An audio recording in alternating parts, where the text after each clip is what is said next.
Salut tout le monde et bienvenue sur le podcast Pour la route. Nouvel épisode aujourd'hui. J'ai cherché longtemps mon sujet pour vous jaser ça aujourd'hui. J'avais comme plein de petits sujets que j'hésitais à parler, puis là finalement ça m'a frappé ce matin parce que souvent pour m'inspirer, je vais voir un petit peu dans les forums ou dans les groupes Facebook, voir qu'est-ce que les gens cherchent comme information, puis je me dis, ben tant qu'à être, je vais faire une vidéo pour répondre à ça. Puis là, ben, j'ai remarqué que comme la saison du camping prochaine, la saison de camping 2020 approche à grands pas, ça s'en vient bientôt, les salons du VR, etc. Fait que, il y a beaucoup de thématiques dans les questions qui reviennent souvent à savoir où aller camper l'été prochain. Et on dit, je suis tout mêlé dans mes affaires l'été. La plupart des gens qui sont pas comme nous, qui sont pas des nomades à temps plein, mais qui trippent camping, vous avez peut-être quelques fins de semaine pendant l'été, vous avez peut-être des 2 semaines de vacances, 3 semaines, puis vous cherchez des destinations qui sont pas trop loin du Québec, puis qui se font bien pour un week-end ou un petit 2 semaines. Fait qu'aujourd'hui, je vous ai fait un top 10 de toutes les destinations qu'on a faites qui sont faisables en un séjour d'à peu près 2 semaines ou moins. Fait que ça va être ça le sujet du jour. Mais avant d'embarquer dans mon thème principal, on va remercier nos commanditaires habituels, donc DXM Technologies, qui est la compagnie qui fournit tout notre équipement audio-visuel. C'est grâce à eux si nos images sont d'une si bonne qualité, les bonnes caméras, le drone, etc. Donc c'est tout fourni par DXM Technologies. Donc un gros merci à eux pour commanditer le podcast et nos aventures. Un gros merci aussi à Batterie Expert, qui est un autre de nos commanditaires, pour tous vos besoins en termes de panneaux solaires. C'est drôle, on est ici sur un camping à Puerto Vallarta, puis il y a beaucoup de gens qui me posent des questions par rapport aux panneaux solaires. Je pense que c'est une mode qui est grandissante de commencer à faire du camping en autonomie, puis juste d'essayer d'avoir les mêmes conforts sur la route que quand on est installé à un camping, juste quand on fait juste une nuit dans une halte routière ou quoi que ce soit, d'avoir un petit setup de base à la limite pour avoir au moins de l'électricité, pour avoir la pompe à eau, la télé le soir ou du petit confort de plus grâce aux panneaux solaires et à des bonnes batteries. Ben, tout ça, c'est disponible chez Batterie Expert. Perdez pas votre temps à magasiner ça par vous-même. C'est quand même compliqué. Puis il faut acheter le bon équipement selon nos besoins. Ça sert à rien d'aller en overkill puis d'en acheter vraiment trop puis d'avoir une grosse capacité si vous en venez jamais à bout. Puis si vous utilisez pas ça, ça sert à rien de payer pour rien. Puis chez Batterie Expert, ils sont vraiment équipés pour vous conseiller vraiment qu'est-ce qui va faire, qui va répondre à votre besoin puis qui va respecter votre budget en même temps. Un gros merci aussi à Barbecue Québec qui nous commandite pour notre aventure au Mexique cette année. Puis là, on vient de faire une vidéo aujourd'hui même qu'on a filmée. Je ne sais pas si ça va probablement sortir après le podcast, mais c'était quand même assez comique à voir parce que j'ai initié Val pour la première fois au barbecue. Fait que c'est elle qui a fait le repas au complet sur le barbecue. Puis c'est la première fois de toute sa vie que Val cuisine sur le barbecue puis qu'elle fait de tout de A à Z, là, partir le barbecue, checker sa cuisson, etc. Fait que c'était quand même assez comique.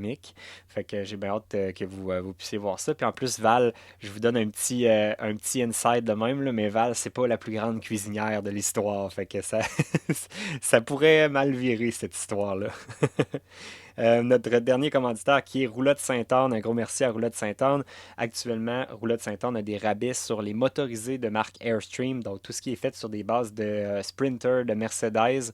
On les a vus à l'usine il n'y a pas si longtemps quand on est passé en Ohio en s'en venant vers ici, vers le Mexique. On est arrêté à l'usine et ils ont de très très beaux motorisés. Ils font pas juste les roulottes Airstream avec le look de la nôtre. Ils ont aussi le même look qu'ils vont répéter dans leurs motorisés Mercedes qui sont d'une qualité incroyable, le même souci du détail dans la construction, la même qualité de construction des matériaux, les véhicules vont garder leur valeur à long terme, mais si vous recherchez le style Airstream, mais que vous ne voulez pas avoir une roulotte et un camion, puis vous voulez un classe B ou un classe B+, ils ont des super beaux modèles, puis là, actuellement, ils sont en rabais chez Roulotte Sainte-Anne, puis en passant, Roulotte Sainte-Anne va être aussi au Salon du VR de Québec et Montréal, et d'habitude, elles amènent une très belle Airstream, fait que ça vous tente d'en visiter, je vous invite à aller les voir dans leur kiosque. Fait que sans plus tarder, je vous starte ça, ma petite liste des 10 endroits que je vous recommande qui pourraient vous intéresser pour un petit week-end ou un petit 2 semaines cet été. Il n'y a pas d'ordre principal, là, c'est pas un top 10. Le premier n'est pas meilleur que le 10. C'est 10 destinations qu'on a bien aimées, moi puis Val. Puis en même temps, je vais vous indiquer aussi les endroits où on a campé. Il y a quelques places que j'ai pas vraiment d'endroits précis parce que des fois, on a fait juste du boondocking à certains endroits. Mais si vous avez des questions, si vous voulez des liens ou quoi que ce soit pour les endroits précisément, écrivez-moi dans les commentaires, puis je pourrai essayer de vous revenir avec les endroits précisément. Numéro un, dans le Maine, passer un peu de temps dans le Maine. Moi, en fait, ma famille, ça a été notre destination de prédilection toute ma jeunesse. On allait presque à tous les étés à Old Orchard et dans ce secteur-là. Dans ce secteur-là, ça peut paraître un peu quétaine au Orchard, mais souvent on dirait qu'on a tendance à se limiter à la même destination. Je ne sais pas si votre famille est comme ça, mais nous, on allait toujours précisément au Orchard, puis on dirait qu'on n'a jamais fait le reste du Maine, puis pourtant il y a plein de belles choses le long de la côte au Maine. Dans les dernières années, je l'ai comme redécouvert avec la famille de mon frère puis la famille de sa blonde. On allait toujours se rejoindre à des endroits différents dans le Maine. Portland, dans le Maine, qui est une super belle petite ville, plein de bons restos, il y a beaucoup de petites choses à visiter, il y a un beau petit centre-ville. Puis nous, on avait réussi à se trouver un parking vraiment en ville à Portland, qu'on pouvait aller directement à pied puis coucher vraiment quasiment au centre-ville. Là, c'était sur le bord de l'eau. C'était vraiment un endroit qui était super bien fait pour ça. Puis sinon, ben, à part de Old Orchard, Kennebunk, il y a le parc national de Acadia que nous, on n'a jamais fait, mais qui est vraiment dans nos plans pour les prochaines années parce que tout le monde n'a que de bons mots pour le parc national d'Acadia où vous pouvez camper directement puis qu'il y a un paquet de belles randonnées sur le bord de l'eau. C'est vraiment un endroit qui est super. Puis ben, le Maine étant aux États-Unis, ben, c'est super RV friendly. Si vous voulez faire du boondocking, il y a des Walmart, il y a des haltes routières partout. Si vous voulez aller dans les campings, nous, on a passé notre jeunesse à aller au Paradise Park à Old Orchard Beach. Fait qu'il y a plein d'opportunités pour du camping, même à la limite à la dernière minute. Peut-être pas pendant les semaines de la construction, mais sinon pendant le reste de l'été, ça se fait quand même bien à la dernière minute. Fait que une belle destination à ne pas rater, le Maine. Numéro 2, la Gaspésie. Nous, on a fait ça, la Gaspésie, au printemps 2018. Puis honnêtement, on n'avait pas vraiment d'attente. On dirait que quand on a commencé à voyager en VR, on dirait que les destinations au Québec, vu que c'était comme pas exotique dans notre tête, on dirait que ça nous intéressait pas. Fait qu'on n'a jamais, on n'a pas commencé par ces destinations-là. Mais quand on a eu un peu plus d'expérience puis un peu plus de bouche à oreille, tout le monde s'est mis à nous parler de la Gaspésie, à quel point c'était beau. Fait qu'on s'est dit qu'on allait aller vérifier ça un peu hors saison. Nous autres, si vous regardez un peu la thématique de notre style de voyage, on aime toujours ça être un peu hors saison parce que c'est moins chaud, donc c'est plus agréable pour faire des visites. En même temps, ben nous, veut pas, vu qu'on filme nos aventures, c'est toujours un petit peu plus complexe quand il y a une grosse foule, puis que c'est difficile d'avoir accès, de trouver du parking, puis tout ça. Nous, on aime mieux y aller un petit peu hors saison quand il y a moins de monde, qu'on est plus tranquille, c'est plus facile à visiter, la température est plus confortable. Fait que bref, nous, on aime ça y aller hors saison. Puis en même temps, ben, c'est plus simple si on n'a pas de réservation dans les campings à faire. On peut s'arrêter un peu n'importe où sans planification. Fait que le voyage hors saison est parfait pour ça. Puis la Gaspésie, pour nous, ça a marché vraiment. Là. On a vraiment tripé. On a été impressionnés par les décors. Là. Quand on fait le tour de la Gaspésie, la route elle longe toujours le bord de l'eau. Il y a des belles falaises sur le bord de l'eau. Le fleuve est beau. Il y a plein de bons restos partout, des micro-brasseries. Bref, on a tripé sur la Gaspésie. On a bien aimé aussi la rivière aux émeraudes. L'île Bonaventure qu'on n'a pas pu faire la dernière fois parce qu'on était mal timé, mais il y a un paquet d'activités. Je pense qu'il y a un autre truc qui s'appelle Foresta Lumina qu'on a raté aussi parce qu'on était hors saison. Malheureusement, ça c'est le désavantage, c'est que parfois il y a des activités qu'on ne pourra pas faire. Mais bref, la Gaspésie, ça s'est super bien fait avec aucune réservation vu qu'on était hors saison. C'est sûr que si vous entrez dans la haute saison, là, ça va être un petit peu plus complexe. Vous allez devoir trouver vos emplacements puis vraiment réserver d'avance. Mais sinon, même en boondocking, il y a un paquet de beaux spots à Matane sur le bord de l'eau. Nous, je pense que tout le long qu'on a fait notre trip en Gaspésie, on a fait pratiquement que du boondocking. On a campé un peu partout, puis toujours sur le bord de l'eau avec des belles vues. Fait que ça a été vraiment super agréable. Fait que bref, je vous recommande fortement. Puis c'est pas trop loin, ça se fait super bien. C'est une belle boucle. On n'a pas besoin de passer deux fois, de faire un aller-retour puis de faire la même route. Fait que c'est vraiment une destination très intéressante. Destination numéro 3, l'île du Prince-Édouard. L'île du Prince-Édouard, ça a une place spéciale dans notre cœur à Val et moi parce que c'est la première destination qu'on a faite en roulotte avant même que Prêt pour la route existe, quand on venait juste d'acheter notre première roulotte, la Micro Mini. Le premier week-end qu'on a eu l'occasion de partir avec notre roulotte, c'était à l'île du Prince-Édouard. On est parti vraiment juste pour 3 jours, je pense, in and out. Fait que ça s'est fait assez rapidement. La route est pas si longue, ça se fait quand même assez bien, là, à partir de Québec du moins. Euh, c'est une destination qui est intéressante pour les plages qui sont magnifiques.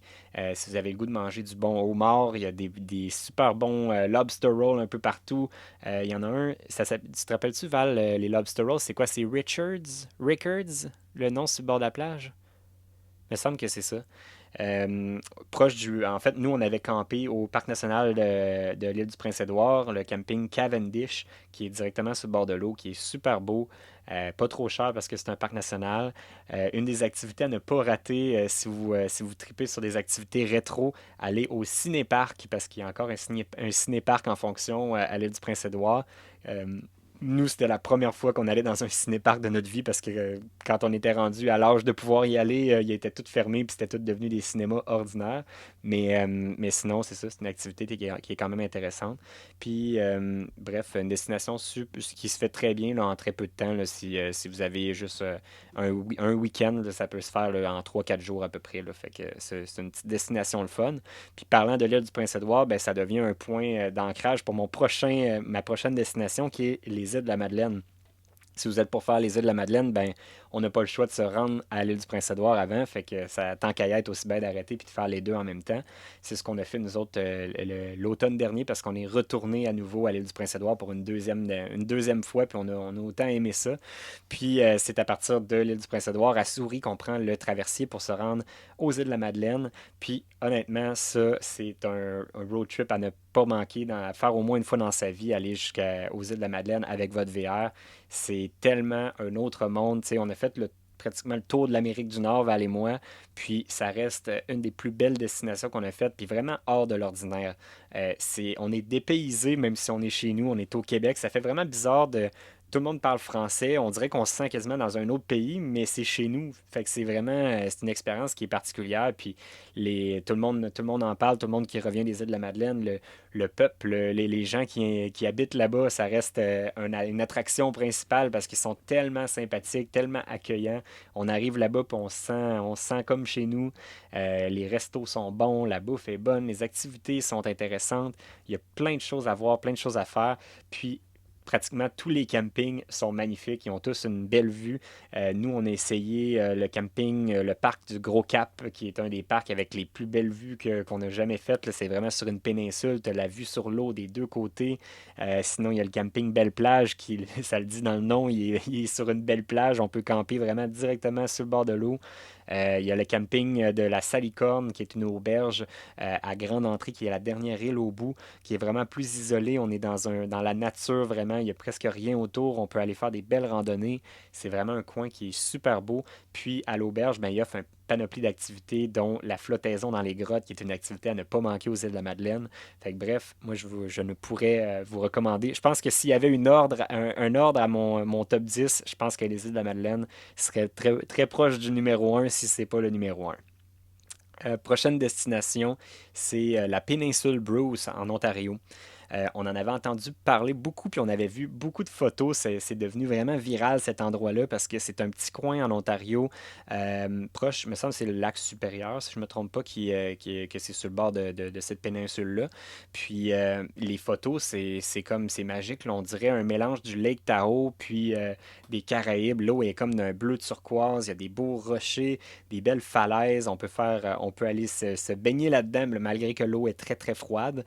Du moins, quand nous on est allé, l'eau était gelée, vraiment une des eaux les plus froides dans lesquelles je me suis baigné. Il y a un paquet de belles trails de randonnée, il y a plein de beaux lacs si vous voulez faire de la pêche. Il y a un camping directement dans le parc national. Nous, on avait campé au Cypress Lake, si je me souviens bien, c'était ça le nom du camping.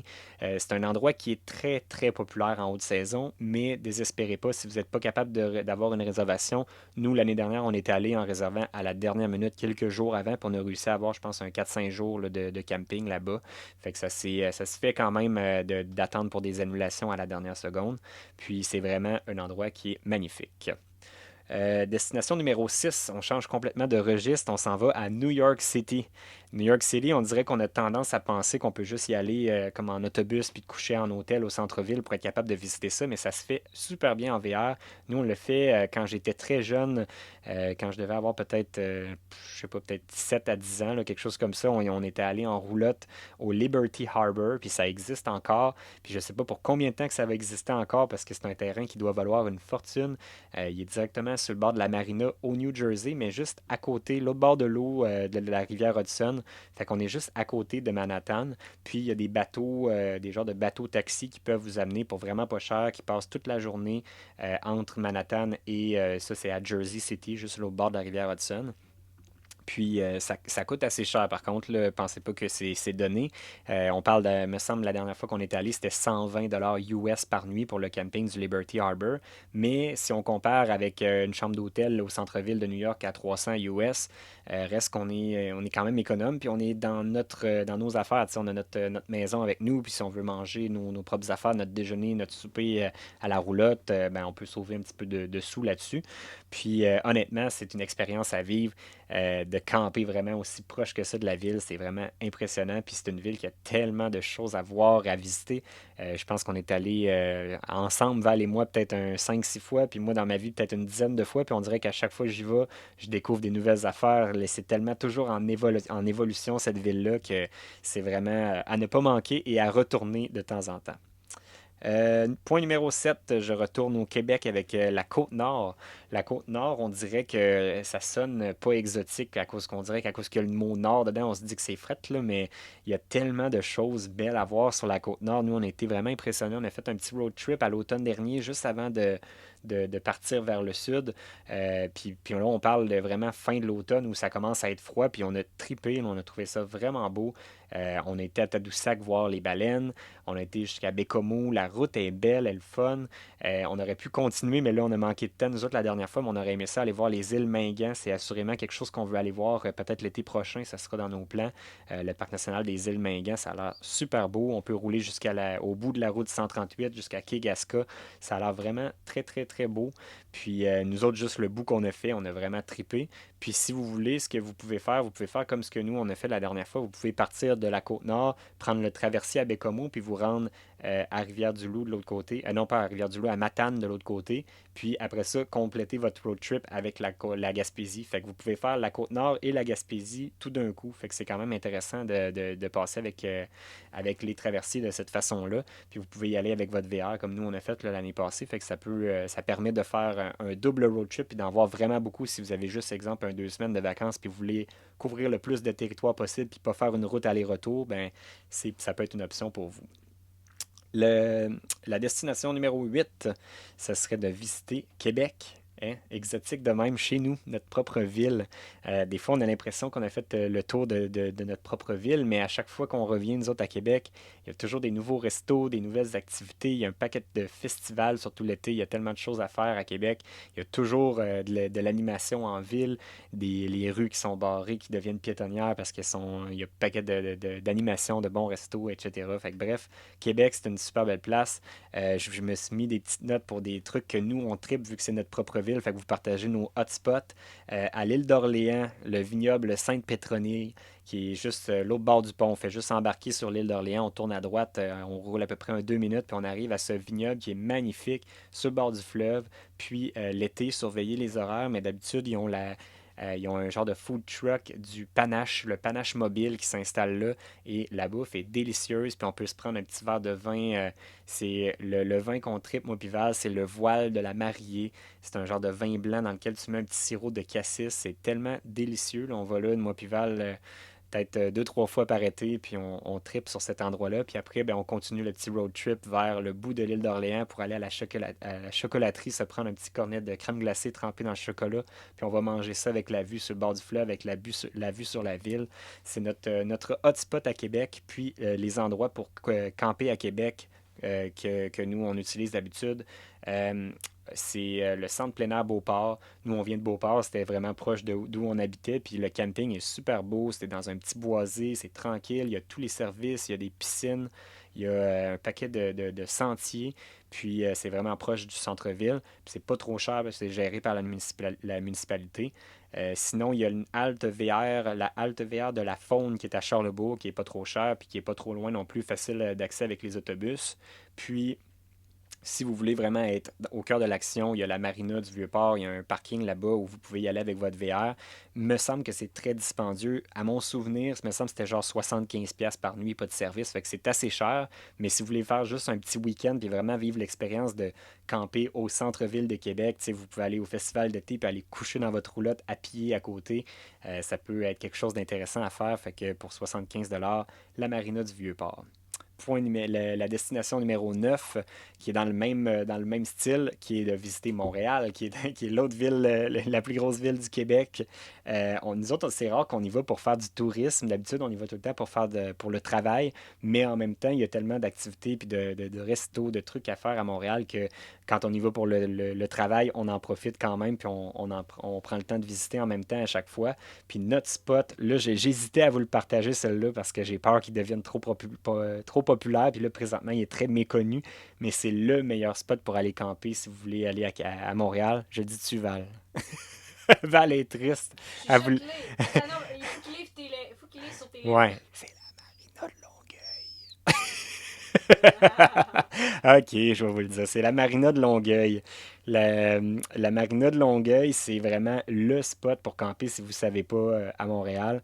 Mais là, dites-les pas à d'autres mondes parce qu'il faut pas qu'il y ait plus de place quand je vais vouloir y aller parce que d'habitude, il y a quasiment personne. On dirait qu'il y a personne qui connaît ce secret-là, mais c'est un spot qui coûte vraiment pas cher. Il me semble que c'est à peu près une trentaine de pièces par nuit. Puis on campe sur le bord du fleuve. C'est super beau, c'est tranquille. C'est super proche de l'autoroute, mais on n'entend quand même pas les voitures, surtout si on réussit à avoir les emplacements qui sont sur le bord du fleuve, que d'habitude, il y en a disponibles pour nous autres. Mais là, vu que j'en parle, je ne sais pas s'il va en avoir encore. Mais bref, c'est tranquille. Puis, tu sais, on peut aller prendre une marche. C'est direct sur le bord de la piste cyclable. Fait qu'on peut se rendre jusque sur l'île de Montréal en vélo. On peut y aller en voiture juste à côté. Puis, il y a même les services de navette en bateau pour nous amener au Vieux-Port de Montréal. Fait que c'est vraiment le spot pour si vous voulez passer un petit week-end à Montréal. C'est l'endroit idéal. Nous, on y allait surtout aussi quand on allait au Grand Prix de Formule 1. Fait que c'est. Puis étonnamment, même pendant le Grand Prix, qui est une fin de semaine qui est super populaire à Montréal, c'était vide. Fait que, bref, je leur ai fait une belle pub. J'espère que vous allez nous laisser un spot si on revient.